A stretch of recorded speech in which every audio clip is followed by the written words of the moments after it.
I came home laughing from business trip. I panicked. His voice used to be my anchor, steady and reassuring, the kind of voice that could calm me down after the worst day. But now, as I stood in the doorway of our home, his tone was cold, distant, almost unrecognizable. Jack was leaning against the kitchen counter, arms crossed, his eyes piercing through me like I was a stranger. I felt my stomach drop. Something was wrong, terribly wrong. I tried to laugh it off, to lighten the mood, but my laughter felt forced, even to me.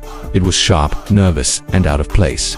I kicked off my heels and tossed my purse onto the chair, trying to act normal, but the air in the room was heavy, suffocating. And then I saw it, the picture. Our wedding photo, framed and sitting on the dining room table. My heart stopped. There we were, smiling like we had the whole world in our hands. Me in my lace dress, him in his navy suit. We looked so happy, so in love. But now, the glass was smeared with bold red letters. Asterisk, I know. Asterisk. My breath hitched. My hands trembled as I reached out to touch the frame, but I couldn't. I couldn't move.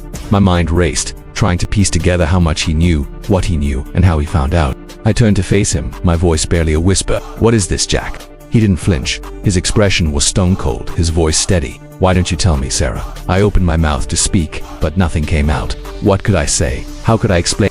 My mind was a whirlwind of panic and guilt. I wanted to tell him everything, to beg for his forgiveness, but the words wouldn't come. Instead, I stammered, Jack, I don't know what you're talking about. His bitter laugh cut through the silence like a knife. It was a laugh I'd never heard before, one that sent chills down my spine. Don't insult me, Sarah. I'm not stupid. I've known for months. All those business trips, late nights at the office, sudden gym sessions. Did you really think I wouldn't notice?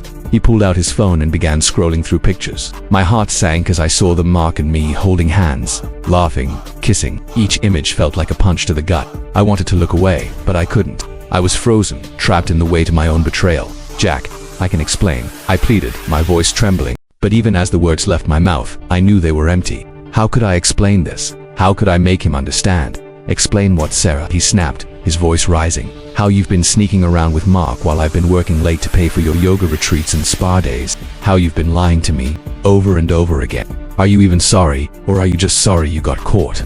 I reached out to him, desperate to touch him, to make him see that I still loved him, but he stepped back, his hand raised to stop me. Don't, he said, his voice cold. Just don't. Tears streamed down my face as he continued, his words cutting deeper with every sentence. He told me about the divorce papers, the prenuptial agreement, the evidence he'd gathered. He'd thought of everything.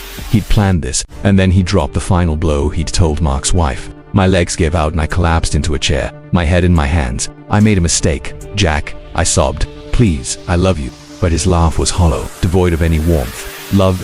Is that what you call this? You don't love me, Sarah. You love the life I gave you, the stability, the comfort, the safety. But you didn't respect me.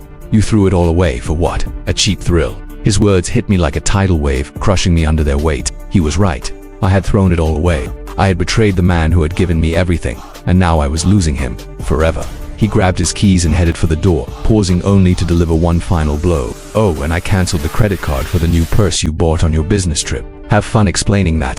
And then he was gone. The door slammed shut behind him, leaving me alone in the silence. My sobs echoed through the empty house, but there was no one left to hear them. No one left to care. I sat there for what felt like hours, staring at our wedding photo, at the words I know scrawled across the glass. I thought about the life we'd built together, the love we'd shared, and how I'd destroyed it all. I thought about Mark, about the choices I'd made, and the consequences I'd have to face. But most of all, I thought about Jack, the man I'd loved, the man I'd betrayed, the man I'd lost. And as the tears continued to fall, I realized something. This wasn't just the end of our marriage, it was the end of me. Thank you for watching. If you haven't subscribed, please do so and hit the notification bell to stay updated with more interesting stories happening around you.